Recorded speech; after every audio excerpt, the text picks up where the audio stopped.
अस्सलाम वालेकुम। SM news के साथ मैं हूं मुकद्दर रजा।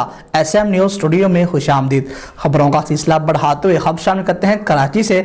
कराची में सुपर हाईवे पर बकाई अस्पताल के करीब फैक्ट्री के गोदाम में अचानक से आग लग गई और देखते ही देखते आग ने गोदाम में मौजूद साजो सामान को अपनी लपेट में ले लिया। इसी हवाले से बात करेंगे SM न्यूज़ के ब्यूरो चीफ जुल्फकार अली से। जी जुल्फकार, आगाह कीजिएगा इस हवाले से। जी बिल्कुल, कई घंटों की जिद्दोजहद के बाद फायर ब्रिगेड और रेंजर के अहलकारों ने KMC के 5 और बहरिया टोन के 1 फायर टेंडर की मदद से आग पर काबू पा लिया।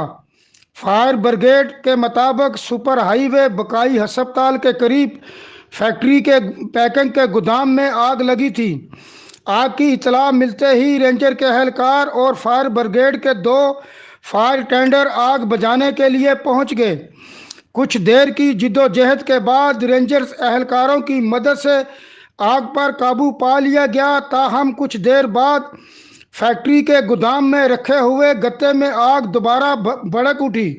इस मौका पर मजीद 3 फायर टेंडर और वाटर टैंकर पानी लेकर आग बुझाने के लिए पहुंच गए, जबकि बहरिया टोन का भी 1 फायर टेंडर पहुंच गया, जिन्होंने मिलकर थोड़ी देर की जिद्दोजहद के बाद आग पर काबू पा लिया। फायर ऑफिसर कामरान बेग ने मीडिया से गुफ्तगू करते हुए बताया कि KMC के 5 और बहरिया टोन के 1 फायर टेंडर की मदद से आग बुझाई गई। जी बहुत शुक्रिया जुल्फकार तफसीलात से आगाह करने के लिए। अब तक के लिए इतना ही। मजीद खबरों के लिए देखते रहिए SM न्यूज़।